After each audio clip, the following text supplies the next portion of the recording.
Suamiku tanya, jadi tujuan kamu tuh apa mau ikut? Aku mau ikut karena aku mau ninggalin legacy ke anak-anak. I want to teach them how to have a dream. Tidak kebayang akan menang karena ternyata banyak sekali hal-hal yang tidak kita pahami. Contohnya, jadi salah satunya adalah orang-orang misalnya ingin menang dengan segala cara.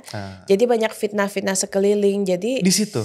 Yes. Oh, wow. Yes. Jadi aku tuh sempat dapat info dari mungkin mereka yang kontestan yang pengen menang dengan segala cara, jadi mainnya main mental gitu, nyerang mental.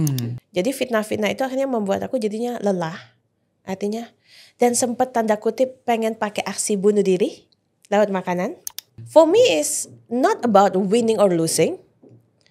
If I win, I want to win in the right way. If I lose, I want to lose in the right way.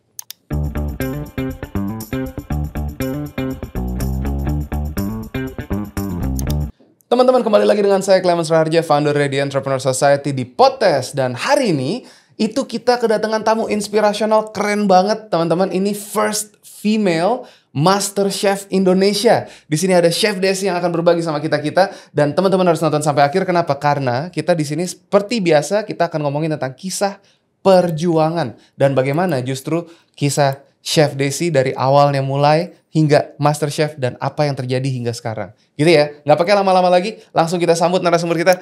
Chef, thank you banget udah datang dan berbagi sama kita.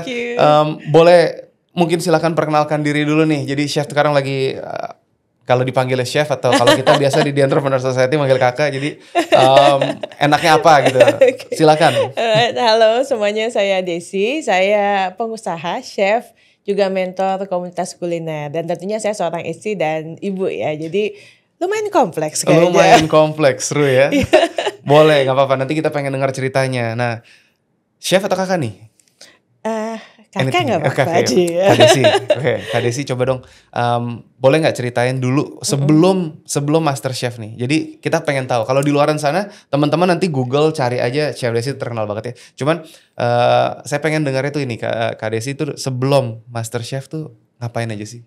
Boleh gak? Terus habis itu Master Chef-nya gimana? Nanti kita cerita ya, boleh? Silakan. Iya, saya pada dasarnya of course seorang istri dan ibu ya. Dan saya juga pengusaha. Saya itu dasarnya sebelum saya ikut di Master Chef, saya adalah seorang direktur di hotel di Bangka ya. Oh. Jadi ada hotel keluarga. Ya. Namanya Novilla Boutique Resort, ini pesan sponsor gitu ya. Apa tuh? Coba tunjukin guys. Novilla Boutique Resort. Novilla Boutique Resort. Yeah. Oke. Wow, oke. Nah, seperti ini. Nah, itu dimana saya of course sebagai pengusaha, seorang direktur, ngutang-ngatik hotel lah. Intinya seperti itu sih. Memang hospitality background-nya ya? Yes and no. Yes ya, and no, ya karena itu mungkin the power of kepepet. Jadi ya kita jalanin aja gitu. Ya. Kepepetnya gimana, boleh cerita gak? Kepepetnya karena ini kan bisnis keluarga. Ya, jadi pada waktu itu di Bangka itu hotel tuh masih gak banyak.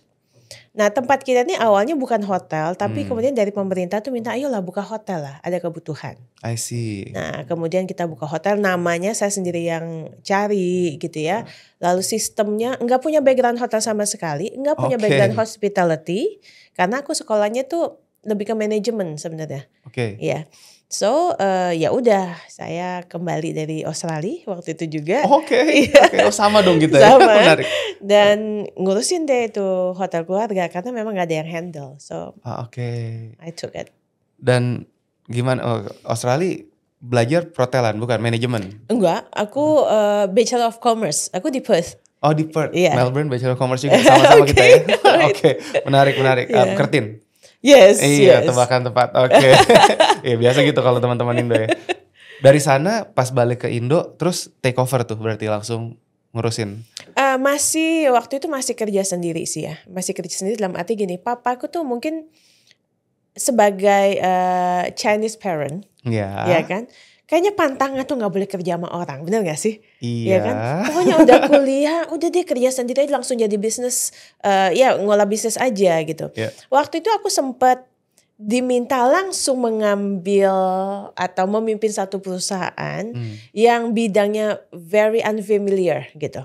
Ya, urusan itu kamera yang supply-nya ke TV station, man. Oh wow. Gitu loh. Like I don't know gitu ya. Ya dan benar aja nggak jalan gitu. Oke. Oke, terus? Ya itu dari situ aku tetap ya ujungnya belajar lah ya.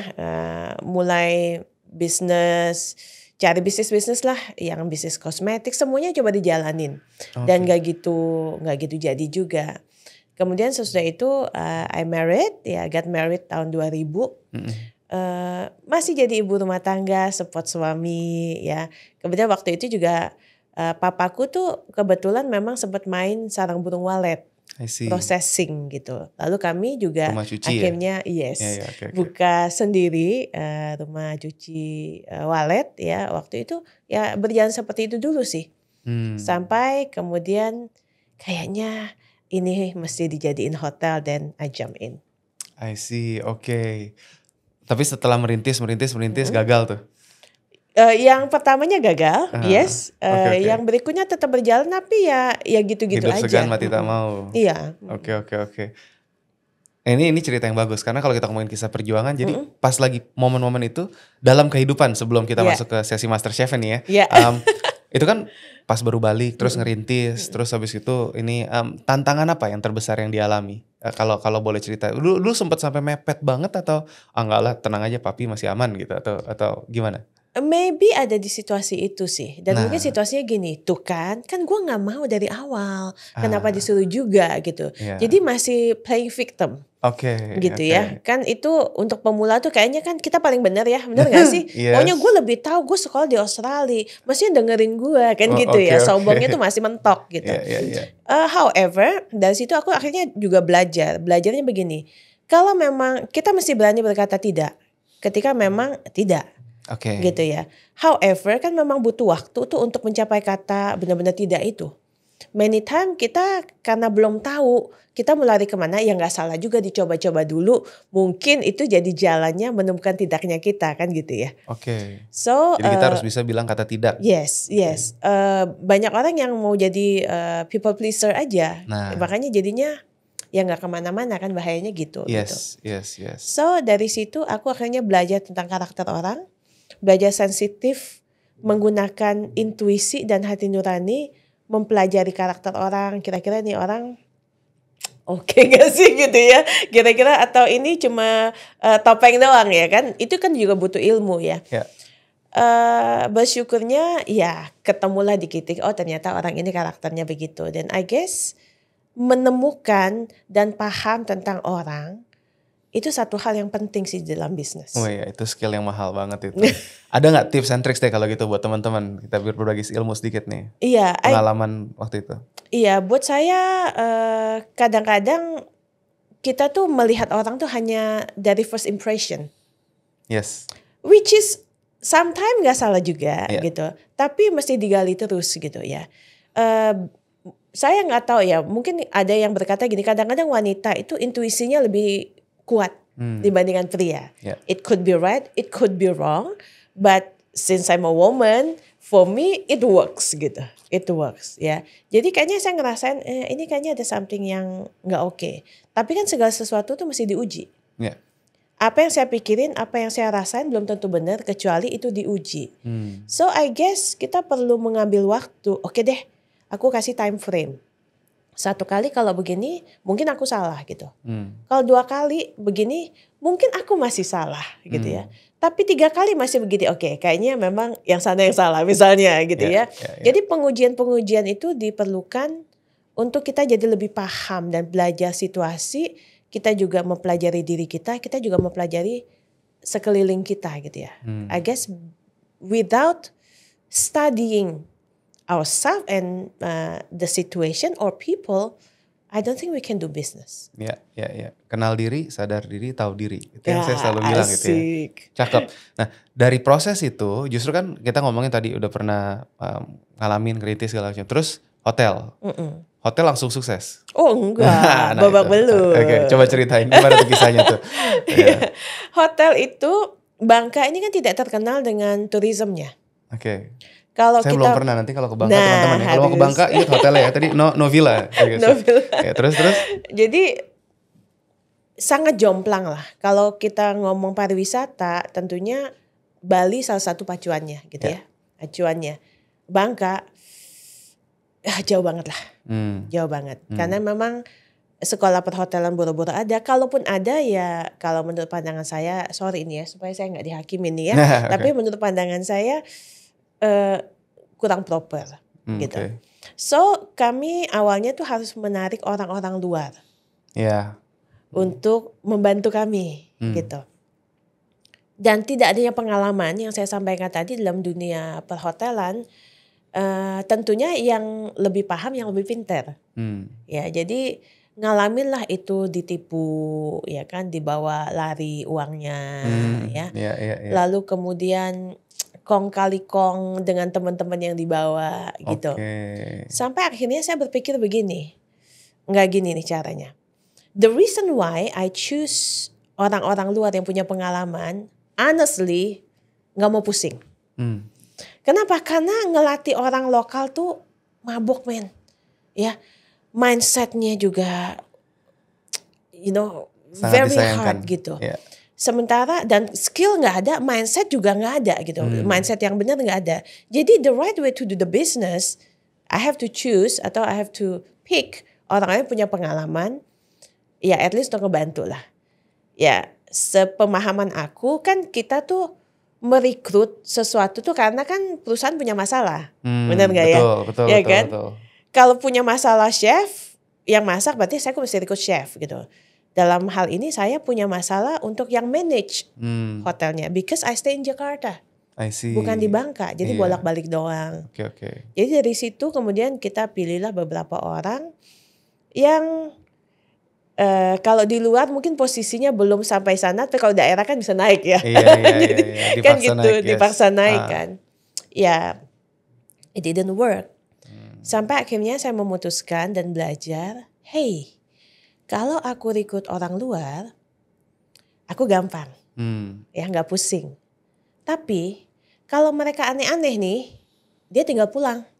That's it, selesai. Tapi kalau aku rekrut orang dalam, orang Bangka asli, berdarah-darah, yes, berdarah-darah. Tapi mereka minimal ada pagar yang buat mereka jangan aneh-aneh. Lu di Bangka doang nih. Gitu ya. Ketika ada satu tindakan yang rada ngaco, most probably your reputation will be hard.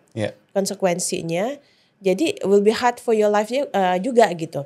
Nah, itu salah satu menurut aku sih hikmat yang didapatkan untuk akhirnya ya udahlah, lu kerja keras dikit deh ngelatih mereka gitu. Dan memang kita satu-satunya, saya harus bilang begitu, hotel lokal yang membayar cukup tinggi untuk melatih SDM. We do a lot of things, masih sekolah, dan it's expensive, man. Yes, pasti. Tapi sekarang dampaknya udah terlihat ya? Bersyukur ada orang-orang kunci yang terlihat loyalitasnya, mindsetnya lebih kurang ya bisa nyambung lah ya gitu. Ya bersyukur setelah beberapa tahun berdarah-darah.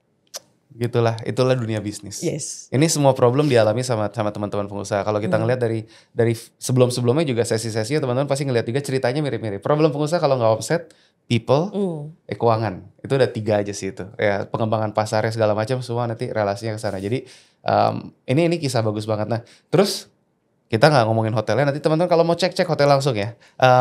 Tadi linknya ada nanti di bawah. Nah, kalau sebelum itu kan sebelum tuh. Terus habis gitu kenapa bisa MasterChef? Kenapa bisa MasterChef?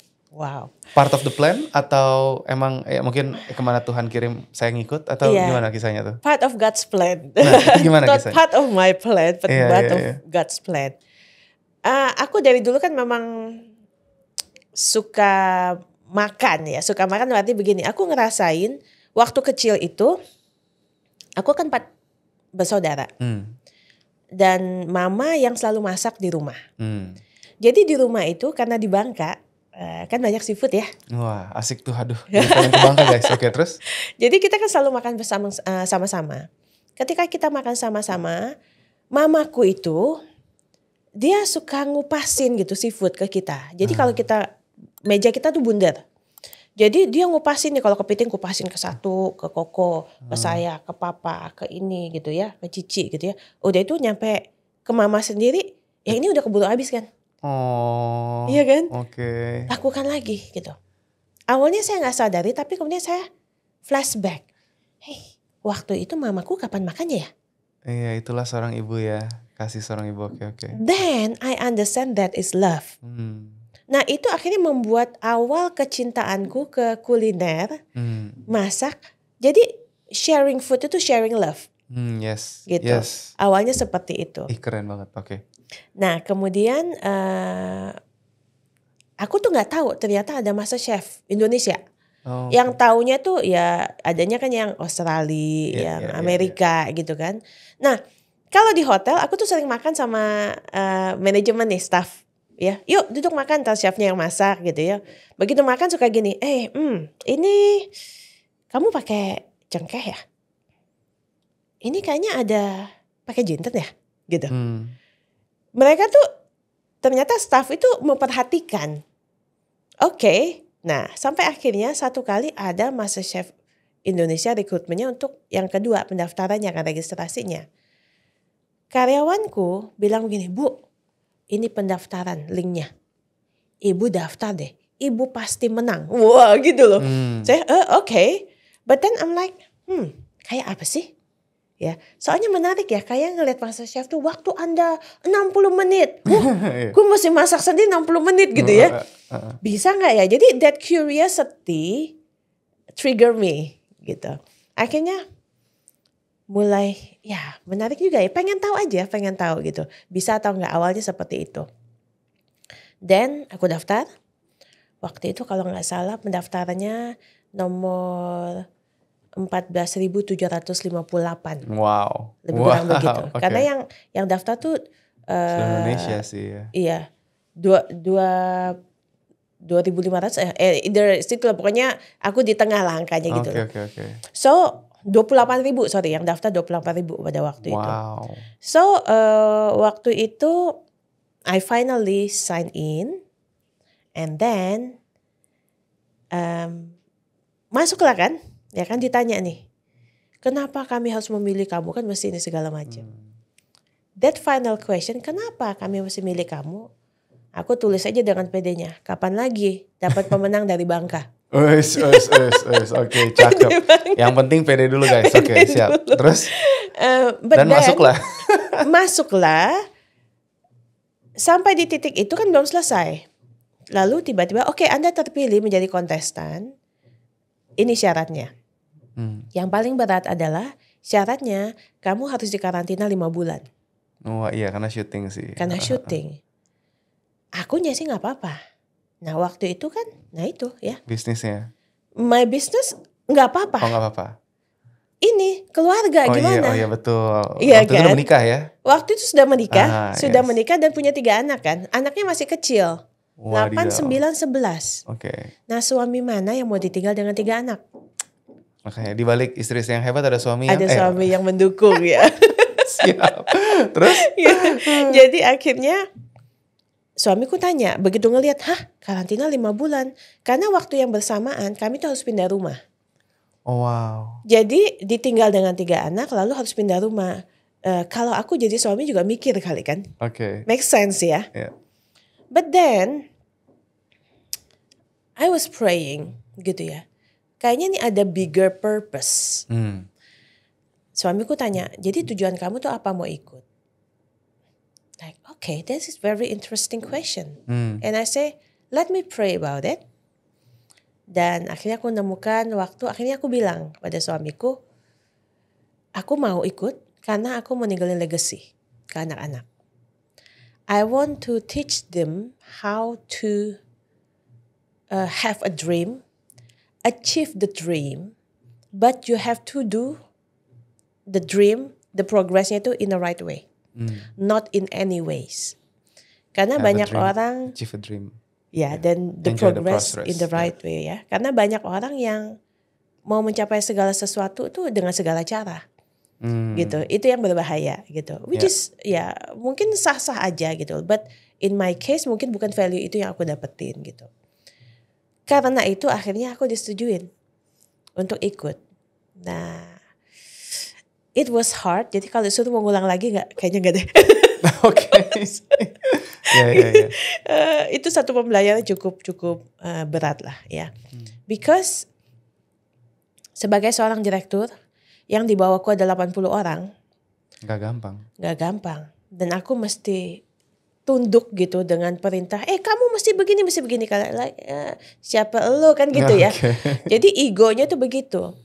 But because I brought it into prayer, aku dapat satu peneguhan yang cukup kuat. Why? Sampai satu saat ketika para juri bertanya ya, kamu kan direktur ngapain sih ikut gitu ya? And I answered them, saat ini aku bukan direktur, aku sama seperti kontestan yang lain. I was very strongly told like in my heart, positioning. Kamu mesti tahu positioning. Kalau waktu itu aku bilang, iya gue direktur ya kenapa gitu ya. Dan memang jawaban itu akhirnya mendiamkan para juri sih pada waktu itu gitu ya. Tapi kan kadang-kadang ngomong sama tindakan gak gampang ya. Dan benar, it's hard. Gimana tuh? Hardnya karena aku mesti ya itu disuruh apa aja. Ya coba mesti ngerjain ini. Mesti ya kan banyak peraturannya ya. Contoh, datang jam 8 kita udah mesti siap ke studio. Selesainya itu kadang bisa jam 4 pagi. Ya kan? Dan pada waktu proses itu. Jam 8 pagi sampai jam 4 pagi? Yes. Mungkin karena itu awal-awal. Nggak kebayang sih. Iya kan? Wow, oke. Nah itu yang tidak terlihat di belakang layar gitu. Mungkin sekarang udah berbeda ya. Tapi waktu saya tuh seperti itu gitu. Dan waktunya kita capek. Kan gak ada ranjang yang enak buat kita tidur. Jadi aku tuh mesti nyusunin bangku gitu. Nyusunin bangku. Tidur di sana pakai hoodie tutup aja gitu loh. Wow. Jadi kayak homeless. Dan ini oke. Keren terus. So itu kalau bukan paham atau dikuatkan tentang positioning, I don't think I'm gonna do that. Karena kayak kok gue digituin sih, enggak dong. Gue mesti tempat yang proper dong gitu. Jadi ya itu PR yang lumayan. Humbling experience tapi. Yes, I learned a lot from that. Ya, itu proses. Terus ini biar singkat aja, setelah dari MasterChef kan udah tuh, kebayang gak sih bakal menang? No. Enggak. Dan? Tidak kebayang akan menang karena ternyata banyak sekali hal-hal yang tidak kita pahami. Contohnya, jadi salah satunya adalah orang-orang misalnya ingin menang dengan segala cara. Jadi banyak fitnah-fitnah sekeliling. Jadi di situ. Yes. Oh, wow. Yes. Jadi aku tuh sempat dapat info dari mungkin mereka yang kontestan yang pengen menang dengan segala cara. Jadi mainnya main mental gitu, nyerang mental. Begitu skill nggak bisa diserang mental kan gitu ya. Jadi kamu tuh sebenarnya cuma ditaruh doang gitu. Kamu tuh gak bakal menang. For me it's not about winning or losing. If I win, I want to win in the right way. If I lose, I want to lose in the right way. I like that. Itu bagus teman-teman ya. Yeah. Win the right way, lose the right way. Yes. Oke, coba diceritakan. Iya, karena kalau misalnya I supposed to win, tapi hanya karena di skenarioin, enggak lah, dia akhirnya enggak. Ngapain juga gue kesini? Betul. Gitu. Iya. Pertanyaan suamiku salah satunya pada waktu itu adalah apakah untuk populer? Jawabannya? No. Oke. Jawabannya jelas, saya meninggalkan legacy. Populer atau enggak itu belakangan. Yeah. Gitu loh. Jadi aku enggak terlalu terganggu gitu. Ada masa-masa yang memang teman-teman yang bilang, ayo lu mesti angkat dong. Somehow it's right. Ya. Some way itu juga ada yang value yang mesti aku pertimbangkan dengan hal itu gitu. Yeah. When it's the right time, then it's the right time gitu. Jadi pada waktu itu kemudian karena tujuannya bukan itu dan bukan juga buat hadiahnya. For me like ya ngapain gue kesini gitu. Terus? Iya kan, jadi what can I say to my children gitu. Nggak ada value yang bisa disampaikan gitu. Because when I die one day I want them to remember me doing the right thing gitu. So itu. Jadi fitnah-fitnah itu akhirnya membuat aku jadinya lelah. Artinya, dan sempat tanda kutip pengen pakai aksi bunuh diri lewat makanan. What? Yes, I'm like, Segitunya? yes. Terus? Yes, dan aku ngomong suamiku, kayaknya gue gak tahan deh. Gue mau keluar deh. Ini banyak banget nih yang ini gitu loh. Tapi suami kan bilang ya janganlah gitu. Ya, tapi kan karena mental nih kena mental kan bahasa orang sekarang. Jadi aku tanya teman komunitasku, ya kebetulan komunitas di dalam gereja, mereka bilang, Des jangan dong Des, lu waktu mau mundur tuh kemarin tuh dari awal-awal. Yang sekarang udah top 7 mau mundur gitu. Tapi kan mereka gak ngalamin ya apa yang aku alamin. Iya kan. Sampai akhirnya aku punya mentor yang bilang, enggak, this is what you have to do. So I follow. Ya kan. Makanya untung ya ada mentor tuh menuntun kan. Yes. Penting. Ya itu yang terjadi. So aku tuh udah nyalemin my runner up. Congrats ya, kamu yang menang. Hah? Maksudnya gimana? Aku udah congrats ke dia karena ini kayaknya intrik nih, ini banyak tipu-tipunya nih. Jadi aku udah dari awal tuh udah nyalamin dulu ke ya kan to dua besarnya ya. Aku udah nyalamin dia dulu bahwa congrats kamu akan menang gitu. Believing that I'm not gonna win. Segitunya? Yes. Wow. Terus ternyata? Ternyata I won. Wow. Jadi ya by the grace of God ya. By the grace of God. Ya. Rasanya gimana tuh? I realize it's all by grace. Bukan supaya gue kelihatan rohani, bukan gitu.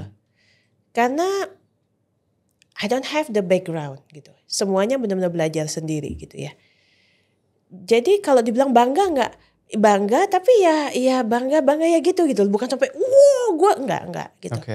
Itu sih yang aku rasain sebenarnya. I see. Itu keren banget. Jadi memang ya dalam kehidupan kita akan ngalamin tantangan. Dan tantangan ini bisa jadi enggak cuma dari luar aja, mungkin dari dalam juga. Yes. Ya kan. Dan kalau kita ngomongin tadi dari luar mau nyerang, pasti nyerang. Di kehidupan kita itu pasti akan adalah negatif viewpoint segala macam. Orang-orang berusaha menjatuhkan kita, ngata-ngatain apa segala macam. Tapi itu proses yang kalau saya percaya Tuhan tempatkan. Saya juga kisahnya dari orang terdekat ngata-ngatain, ngejelek-jelekin, terus bilang katanya bangun komunitas segala macam, apa guna? Tapi ya memang it's okay gitu kan. Karena itu proses. Nah, yang saya pengen tanyain justru kalau saya ngeliat nih, kita keep on growing, udah di Entrepreneur Society udah 7-8 tahun sekarang, terus habis itu ya beberapa unit bisnis yang dibangun juga berjalan. Nah, kalau setelah MasterChef, apa yang terjadi? Ya, cerita yang paling menarik dalam MasterChef tentunya menarik, tapi sesudah itu menurut saya jauh lebih menarik apa yang ada dampaknya dong ya? Banget. Nah, banget. Coba di-share. Seluruh perjuangan itu proses yang sudah dilalui, hasilnya? Salah satu hal yang tidak aku sangka dan sampai sekarang yang sangat aku syukurin sesudah MasterChef itu aku tuh dibukain jalan menjadi chef consultant di perusahaan internasional. Nice. Dan setauku ya mungkin karena the first female who won ya kesempatan itu Tuhan buka lah pada waktu itu, the right timing aja. Yeah. Jadi aku direkrut oleh perusahaannya nggak main-main ya, perusahaan Jepang, dan aku megang 5 negara. Wow. Gitu loh. Jadi ini bergerak di flavor company. Dari situ aku dapat skill-skill yang wow, yang nggak mungkin sampai saat ini bisa dilakukan kalau nggak kerja di situ gitu. Awalnya pusing nggak banget. Iya. Ya, karena kan tadi pikirnya, ya kan mereka merekrut sesudah aku menang MasterChef kan. Yeah. Jadi chefnya nih yang dinaikin kan gitu ya. Yeah. Lalu oke, Bu, saya mau ibu buat menu ini gitu. Karena kalau flavor company ini, I have to make the gold sample. Contoh ya, misalnya ada mie instan, ayam pop misalnya ya. Lalu kemudian saya mesti bikin ayam popnya. Lalu mereka yang harus meniru bubuknya itu according to my recipe.